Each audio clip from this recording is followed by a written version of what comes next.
ये आकाशवाणी गोरखपुर है। अब आप सुषमा श्रीवास्तव से क्षेत्रीय समाचार सुनिए। राज्यसभा में आज आयुर्वेद में शिक्षण और अनुसंधान संस्थान विधेयक 2020 पारित होने के साथ ही संसद ने इसे अपनी स्वीकृति दे दी है। लोकसभा इसे पहले ही पारित कर चुकी है।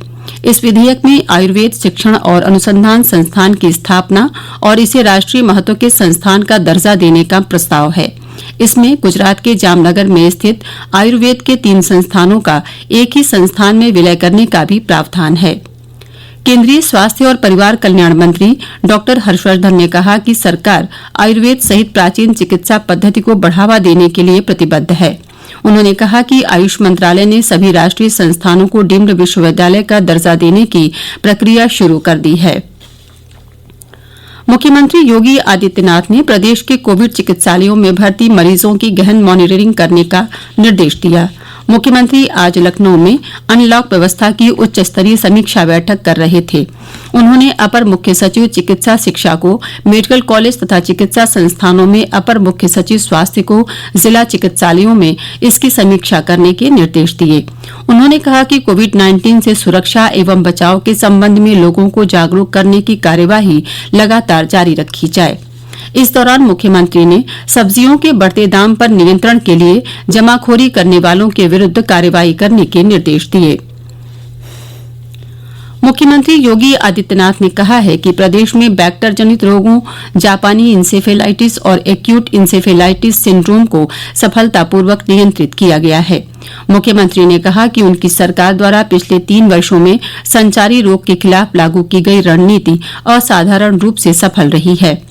वर्ष 2016 में जापानी इंसेफेलाइटिस और एक्यूट इंसेफेलाइटिस के कारण 466 मौत हुई थी, जबकि इस वर्ष इस बीमारी से केवल 7 बच्चों की मौत हुई है। प्रदेश सरकार पहले से ही बैक्टर जनित बीमारियों के खिलाफ बड़े पैमाने पर अभियान चला रही थी। संचारी रोग नियंत्रण कार्यक्रम 1 अक्टूबर से शुरू होगा और 31 अक्टूबर तक चलेगा। प्रदेश में उन बच्चों के टीकाकरण के लिए एक अभियान भी चलाया जाएगा जो कोरोना महामारी के कारण टीकाकरण कार्यक्रम से छूट गए थे। मुख्यमंत्री योगी आदित्यनाथ ने आज लखनऊ में आयोजित एक कार्यक्रम में वृद्धावस्था पेंशन, निराश्रित महिला पेंशन, दिव्यांग पेंशन और कुष्ठावस्था पेंशन की दूसरी त्रैमासिक किश्त ऑनलाइन हस्तांतरित की। हर लाभार्थी के खाते में 1500 रुपए की धनराशि भेजी गई है।